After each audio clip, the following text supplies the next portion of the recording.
Alors, je suis en compagnie de Pierre Cernat, co-auteur du livre Pourquoi faire la Révolution aux éditions Agone et collection Passé et Présent. Pierre Cernat, bonjour. Bonjour. J'aurais aimé vous poser quelques questions au sujet de Maximilien de Robespierre. Est-ce que vous pouvez nous dire en quelques mots quel genre d'homme était Robespierre ?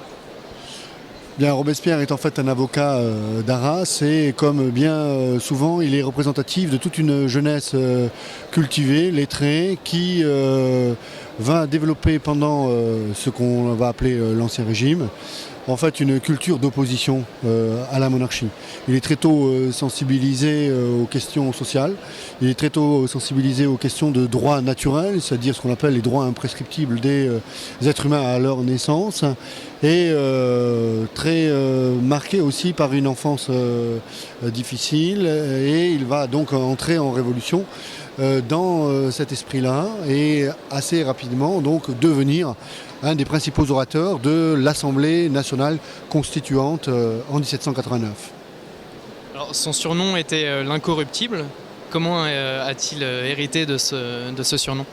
C'est très vite dans le processus révolutionnaire, dès l'année 1790, dans les salons aristocratique, on remarque ce jeune homme donc, qui en fait se caractérise par la radicalité de ses positions. Et très vite, donc, c'est un surnom qui va apparaître dans les salons et qu'il va conserver pendant la Révolution. Donc ce n'est pas une invention d'après son décès, c'est un moment, c'est une dénomination qui a existé de son vivant. Alors, pour avoir lu certains de ses discours, Robespierre avait été visionnaire sur nombre de sujets, notamment concernant le droit de vote, concernant la peine de mort. Où trouvait-il cette inspiration quasi divine il était en avance sur son temps ? Je ne crois pas que ce soit une inspiration divine, je crois que c'est un homme de son temps.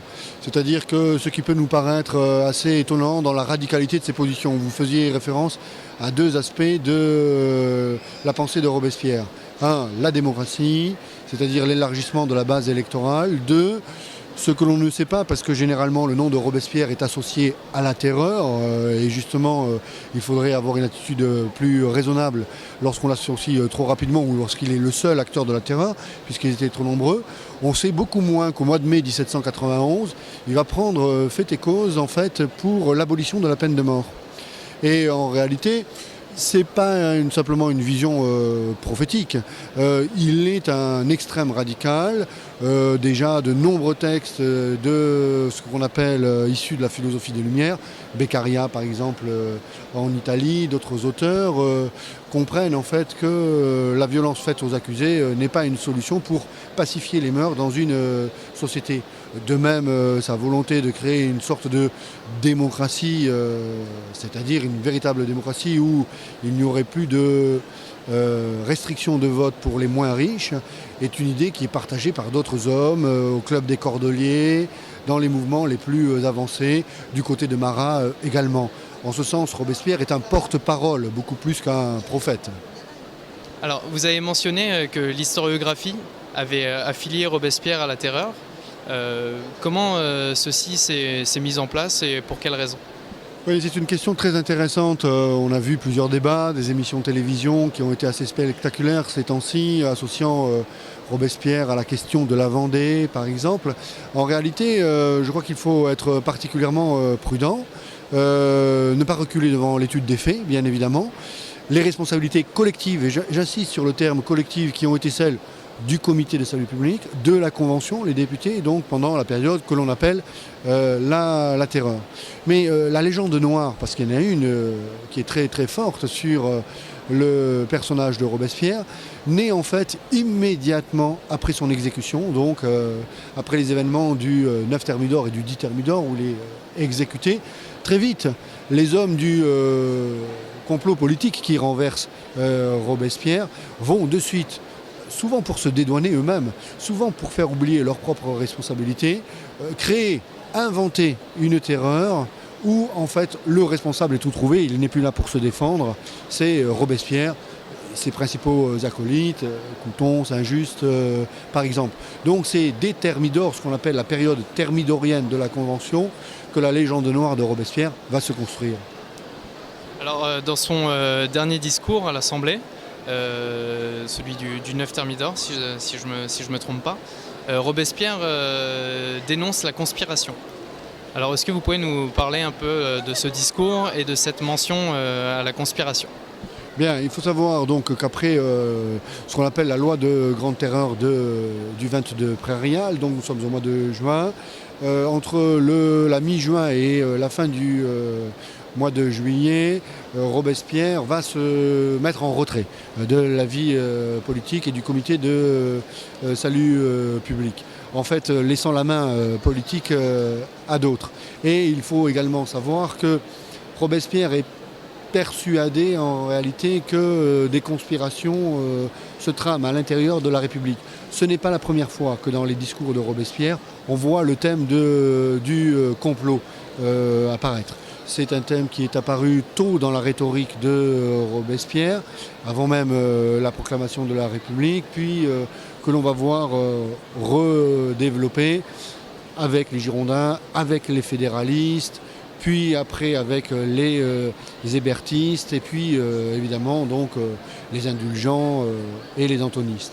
Donc en fait c'est une rhétorique qu'il utilise, mais en ce 9 Thermidor, lorsqu'il revient, il voit bien que les violences très très importantes qui ont été perpétrées alors qu'il n'était plus au comité de salut public, qu'on essaie justement de lui imputer, le persuade qu'il existerait à l'intérieur du comité de sûreté générale, sûrement, de la Convention, un complot, une conspiration visant à renverser la République. Alors, le fait qu'il ait trouvé la mort 2 jours plus tard ne lui donne-t-il pas raison ? Alors non, je ne crois pas. Je crois que d'abord, cette idée du complot est en fait une forme rhétorique qui est une erreur dans la bouche de Robespierre en ce matin du 9 Thermidor. Parce que la principale erreur de Robespierre à ce moment-là est de laisser planer un doute sur l'identité des comploteurs. Et donc le fait qu'il ne mentionne personne en ce matin-là fait que plusieurs personnes, Fréron, Tallien, Barras, Fouché, entre autres, Auvert, prennent peur et se sentent visés, puisque ce sont des hommes qui voudraient se débarrasser, on le sait maintenant, de Robespierre. Donc je ne crois pas qu'il n'y ait une conspiration au sens d'une trame secrète qui tirerait les ficelles. Il y a simplement en fait, des hommes qui sont de plus en plus inquiets sur le devenir de la Grande Terreur.